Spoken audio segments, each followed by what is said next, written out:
Feed ഫുട്ബോളിന്റെ മറ്റൊരു എപ്പിസോഡിലേക്ക് എല്ലാവർക്കും സ്വാഗതം. ചില ഫുട്ബോൾ സോറകളാണ് ഈ വീഡിയോയിൽ നമ്മൾ ഡിസ്കസ് ചെയ്യാൻ പോകുന്നത്. നമുക്ക് ആദ്യം തന്നെ മാഞ്ചസ്റ്റർ യുണൈറ്റഡിന്റെ ഇഞ്ചുറി കേഴ്സിനെ കുറിച്ച് സംസാരിച്ച് തുടങ്ങാം.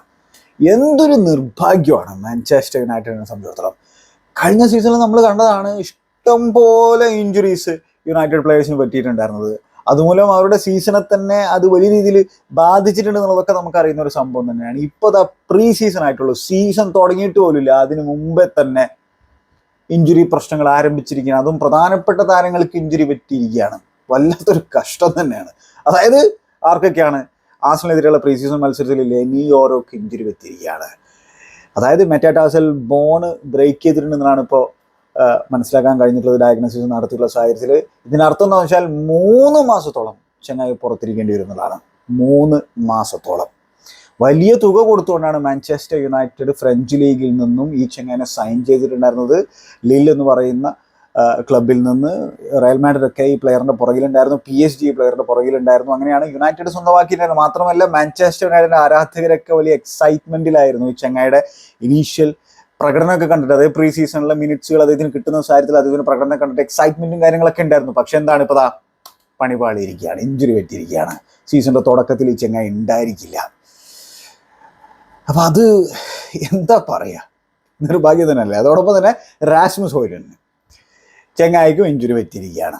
ഹാംസ്ട്രിങ് ആണ് ചെങ്ങായിക്ക് പറ്റിയിട്ടുള്ളത്. ആഴ്സണലിനെതിരെ ഗോൾ അടിച്ചു, പക്ഷെ എന്താണ്, ഗോൾ അടിച്ച് അധികം സമയം അദ്ദേഹത്തിന് ചെലവഴിക്കാൻ സാധിച്ചില്ല. ഹാംസ്ട്രിങ് 6 വീക്സ് പുറത്തിരിക്കേണ്ട ഒരു സാഹചര്യമുണ്ട്. 1.5 മാസം കഴിഞ്ഞിട്ട് ചെങ്ങായി വരുള്ളൂ എന്നുള്ളതാണ് പറഞ്ഞു കേൾക്കുന്നത്. അതും ഒരു ബിഗ് ബ്ലോ ആണ് യുണൈറ്റഡിനെ സംബന്ധിച്ചിടത്തോളം നമുക്കറിയുന്നതാണ്. ഇപ്പോൾ റയൽ ബെറ്റിസിനെതിരെയുള്ള പ്രീ സീസൺ മത്സരത്തിൽ റാഷ്ഫോർഡിന് നോക്ക് കിട്ടിയിരുന്നുള്ള വാർത്ത കേൾക്കുന്നു. അതുപോലെ തന്നെ ആന്റണിക്ക് നോക്ക് കിട്ടിയിരുന്നുള്ള വാർത്ത കേൾക്കുന്നു. അപ്പോൾ അതിൽ ആന്റണിയൊക്കെ ഒരു സ്ക്വാഡ് പ്ലെയർ ആണ്, പക്ഷെ ബാക്കിയുള്ളവരൊക്കെ പ്രധാന താരങ്ങളാണെന്നുള്ള കാര്യം ഓർക്കേണ്ടതായിട്ടുണ്ട്. എന്തൊരു കഷ്ടമല്ലേ. അപ്പോൾ എന്തായാലും അത് ബാഡ് ന്യൂസ് ആണ് മാഞ്ചസ്റ്റർ യുണൈറ്റഡിനെ സംബന്ധിച്ചോളം. എന്തായാലും അവർ ഓൾറെഡി ഈ ഡിഫൻഡർക്കായിട്ട് മാർക്കറ്റിലുണ്ട് എന്നുള്ളത് നമുക്കറിയുന്ന ഒരു സംഭവമാണ്. ഡിഫൻസീവ് മിഡ്ഫീൽഡർക്കായിട്ട് ഒരു മാർക്കറ്റിലുണ്ട്. ഫീ എഗ്രി ചെയ്യാൻ വെക്കുകയാണ്, നിൽക്കുകയാണ്. ഉഗാർത്തയുമായിട്ടുള്ളതൊക്കെ നമുക്കറിയുന്നതാണ്. ഉഗാർത്തയുമായിട്ട് പേഴ്സണൽ ടേംസും കാര്യങ്ങളൊക്കെ എഗ്രി ചെയ്തിരിക്കുകയാണെങ്കിൽ ഫീ എഗ്രി ചെയ്താൽ മതി. മാത്രമല്ല ഇപ്പോൾ സംഭവിച്ചിരിക്കുന്നതെന്ന് വെച്ചാൽ, ഇപ്പോൾ ഡെലീറ്റിൽ ഇവർക്കൊരു താല്പര്യമുണ്ടല്ലോ, പക്ഷേ ബോൾ ഇപ്പോൾ ബയണിൻ്റെ കോർട്ടിലാണുള്ളത്. ബയൺ ചോദിക്കുന്ന തുക കൊടുക്കേണ്ടി വരും യുണൈറ്റഡ് സംബന്ധിച്ചോളം. കാരണം ഇപ്പോൾ ബയണിനറിയാം ഇവിടെ ലെനിയോറോക്ക് ഇഞ്ചുറി പറ്റിയിരിക്കുകയാണ്, മാഞ്ചസ്റ്റർ യുണൈറ്റഡ് എന്തായാലും വരുമ്പോൾ ബോൾ നമ്മുടെ കോർട്ടിലാണെന്നുള്ളത്. അപ്പോൾ ബയൺ ചോദിക്കുന്ന രീതിയിലുള്ള തുക കൊടുക്കേണ്ടി വരും. ഇനി അതോ പിന്നെ ബ്രാൻത്വൈറ്റ് ഡീലിലേക്ക് തിരിച്ചു പോകുമോ? നമുക്കറിയാം എവർട്ടൻ്റെ ടേക്ക് ഓവർ ഡീലും കാര്യങ്ങളൊക്കെ കൊളാപ്സ് ആയിട്ടുള്ള സാഹചര്യമാണ്. പക്ഷേ എന്നാൽ പോലും അവരുടെ ഭാഗത്തു നിന്നുള്ള ബ്രീഫിംഗ് എന്താണെന്ന് വെച്ചാൽ അവർക്ക് യാതൊരു തരത്തിലും ഈ ബ്രാൻത്വൈറ്റിനെ വില കുറച്ച് കൊടുക്കാൻ താല്പര്യമില്ല എന്നുള്ളതാണ്. അപ്പോൾ അവർ ചോദിക്കുന്ന തുക കൊടുക്കേണ്ടി വരും യുണൈറ്റഡിനെ സംബന്ധിച്ചിടത്തോളം. ഇനി വേറെ ഏതെങ്കിലും ഓൾട്ടർനേറ്റീവ് സൈനിങ്ങൾ നടത്തുമോ അറിയില്ല. കാത്തിരുന്ന് കാണേണ്ട ഒരു വിഷയമാണ്. പിന്നെന്താണ്, നമ്മൾ ഇനി ബാഴ്സലോണയുടെ വാർത്തയിലേക്ക് കടന്നു കഴിഞ്ഞാൽ, ഫാബ്രിസിയോ റൊമാനോ റിപ്പോർട്ട് ചെയ്യുന്നത്, അതിന് മുമ്പേ തന്നെ സ്പാനിഷ് മീഡിയയൊക്കെ റിപ്പോർട്ട് ചെയ്തിട്ടുണ്ടായിരുന്നു. ബാഴ്സലോണ ഇപ്പോൾ അവരുടെ ഒരു ടാർഗറ്റായിട്ട് വെച്ചിരിക്കുന്നത് ഡാനി ഓൾമോയെ ബാഴ്സലോണയിലേക്ക് എത്തിക്കുക എന്നുള്ളതാണ്. നീക്കോ വില്യംസിൻ്റെ കാര്യത്തിലൊരു തീരുമാനമായിട്ടില്ല.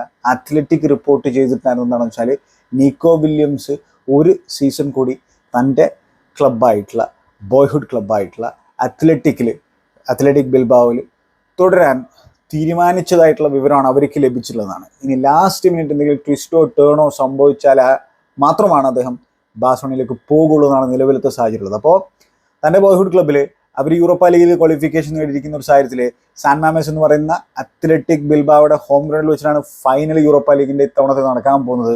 അപ്പോൾ തൻ്റെ സഹോദരൻ കൂടിയായിട്ടുള്ള ഇനിയാക്കി വില്യംസിൻ്റെ കൂടെ ഒരു സീസൺ കൂടി കളിച്ചിട്ട് അവരെ ആ ഒരു യൂറോപ്പ ലീഗ് കിരീടത്തിലേക്കൊക്കെ നയിക്കാൻ അദ്ദേഹത്തിന് സാധിച്ചു കഴിഞ്ഞാൽ അതൊരു ഇൻക്രെഡിബിൾ സംഭവമായിരിക്കും എന്നുള്ളതാണ് അദ്ദേഹത്തിൻ്റെ ഒരു കണക്കൂട്ടൽ എന്നുള്ളതാണ് പല മീഡിയകളും റിപ്പോർട്ട് ചെയ്യുന്നത്. അപ്പോൾ കഴിഞ്ഞ ഡിസംബറിലാണ് നീക്കോ വില്യംസ് ഒരു കോൺട്രാക്ട് അവിടെ എക്സ്റ്റെൻഡ് ചെയ്തിട്ടുള്ളത്. 2027 വരെ കോൺട്രാക്ട് ഉണ്ട്. നല്ല രീതിയിലുള്ള സാലറി ഹൈക്ക് കൊടുത്തിട്ടുണ്ട്. മറ്റൊരു സാലറി ഹൈക്ക് കൂടി കൊടുക്കാൻ, മറ്റൊരു കോൺട്രാക്ട് കൂടി കൊടുക്കാനുള്ള ഒരു സാധ്യത കൂടി ഉണ്ട് എന്നുള്ളതാണ് അത്ലറ്റിക്കിൻ്റെ ഈ റിപ്പോർട്ടിൽ പറഞ്ഞ് കേൾക്കുന്നത്.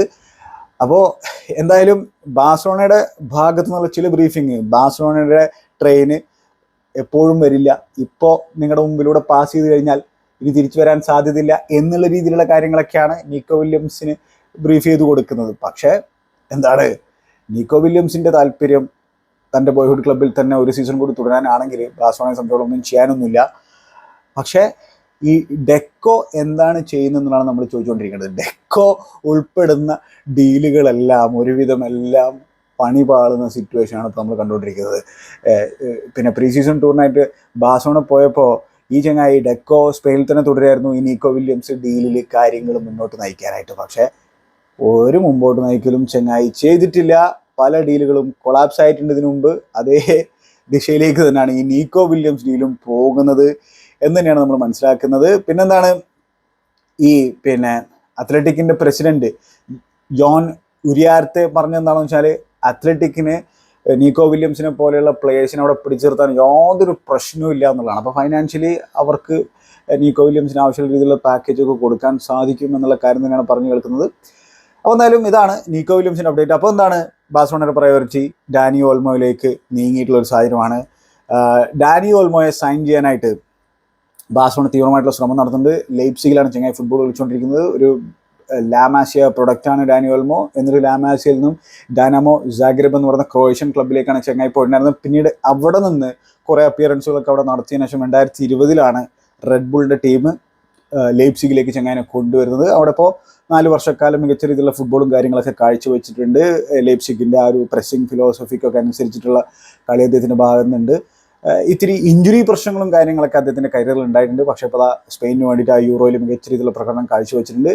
പക്ഷെ ഇവിടെ ചോദിക്കേണ്ടതായിട്ടുള്ള ചോദ്യം ബാഴ്സലോണയെ സംബന്ധിച്ചോളം ഇപ്പം ആവശ്യമുള്ളൊരു റൈറ്റ് പ്രൊഫൈലാണോ ഡാനി ഓൾമോ എന്നതാണ്. ഡാനി ഓൾമോ നല്ലൊരു പ്ലെയർ തന്നെയാണ്. ഡാനി ഓൾമോ ബിഗ് മാച്ചസിലൊക്കെ ഇൻഫ്ലുവൻസ് ഉണ്ടാക്കാൻ പറ്റുന്ന തരത്തിലുള്ള പ്ലെയർ തന്നെയാണ്. ബാഴ്സലോണയ്ക്ക് ആവശ്യമുണ്ടോ എന്നുള്ളത് നമ്മൾ ഡിസ്കസ് ചെയ്യേണ്ട ഒരു കാര്യമാണ്. അത് മറ്റൊരു അവസരത്തിൽ നമുക്ക് ഡിസ്കസ് ചെയ്യാം. അപ്പോൾ എന്തായാലും ഡാനി ഓൾമോ ബാഴ്സലോണയുമായിട്ട് കോൺട്രാക്ട് ടേംസും കാര്യങ്ങളൊക്കെ എഗ്രി ചെയ്തിട്ടുണ്ട്. ജൂൺ 2030 വരെ കോൺട്രാക്ട് സൈൻ ചെയ്യാൻ തയ്യാറാണ്. പുതിയ ബിഡ് ലൈപ്സിഗിന് മുമ്പിലേക്ക് വെച്ചിരിക്കുന്നത് 55 മില്യൺ യൂറോസിൻ്റെ ഗ്യാരണ്ടീഡ് ഫീ, 4 മില്യൺ യൂറോസിൻ്റെ ഈസി ആഡ് ഓൺസ്, 3 മില്യൺ യൂറോസിൻ്റെ ഡിഫിക്കൽട്ട് ആഡ് ഓൺസ്, അങ്ങനെയുള്ള ഒരു പാക്കേജാണ് വെച്ചിട്ടുള്ള ലൈപ്സിഗിൻ്റെ മുമ്പിലേക്ക്.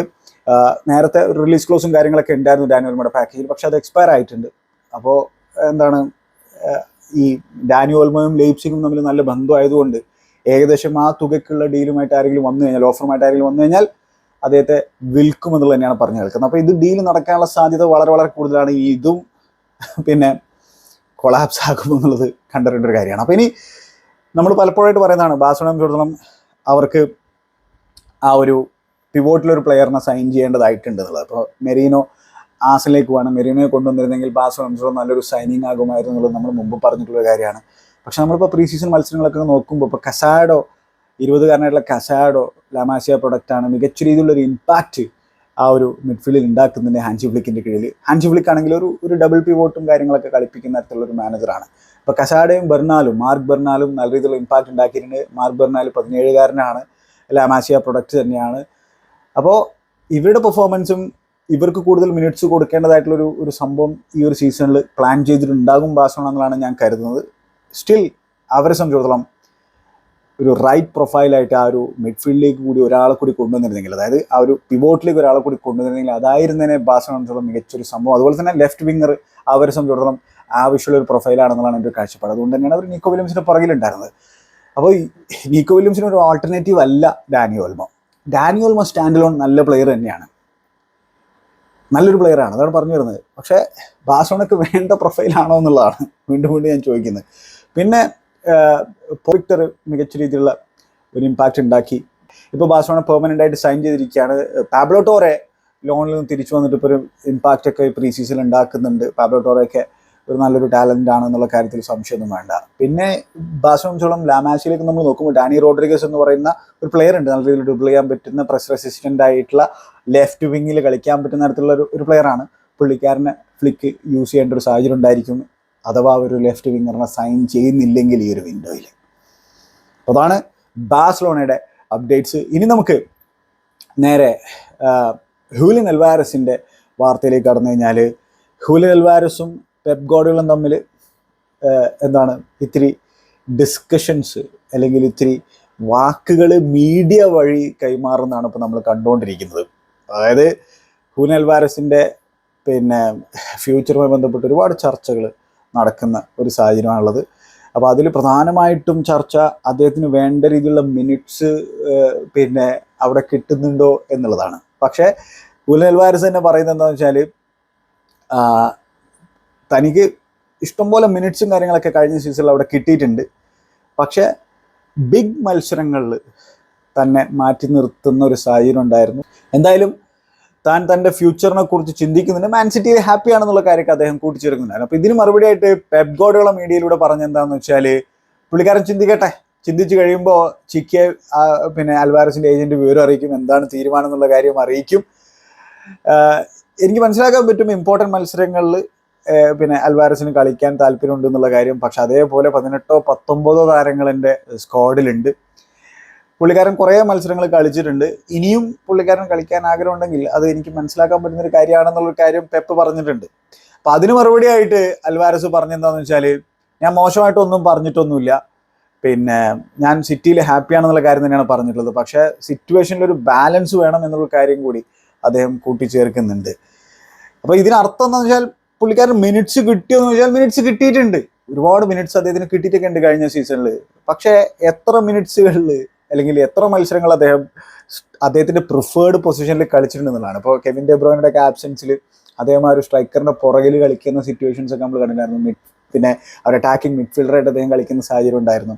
അപ്പോൾ അദ്ദേഹത്തിൻ്റെ ആ ഒരു പ്രിഫേർഡ് പൊസിഷനിൽ അധികം കളിക്കാൻ അദ്ദേഹത്തിന് അവസരം കിട്ടിയില്ല. ഇനിയിപ്പോൾ ഹാലൻഡ് ഫിറ്റ് ആയിട്ടിരിക്കുന്ന സാഹചര്യത്തിൽ എത്രത്തോളം അവസരം കിട്ടും എന്നുള്ളത് വലിയൊരു ചോദ്യചിഹ്നമായിട്ട് നിൽക്കുന്ന സാഹചര്യമാണ്. ശരിയാണ്, മാൻ സിറ്റി സംബന്ധിച്ചോളം ഒരുപാട് മത്സരങ്ങളിൽ അവർ പങ്കെടുക്കുന്നുണ്ട്. ഇപ്പോൾ ചാമ്പ്യൻസ് ലീഗൊക്കെ ബിഗർ ഫോർമാറ്റിലാണ് അടുത്ത സീസൺ ഉള്ളത്, ലോങ്കർ ഫോർമാറ്റിലാണ് ഉള്ളത്.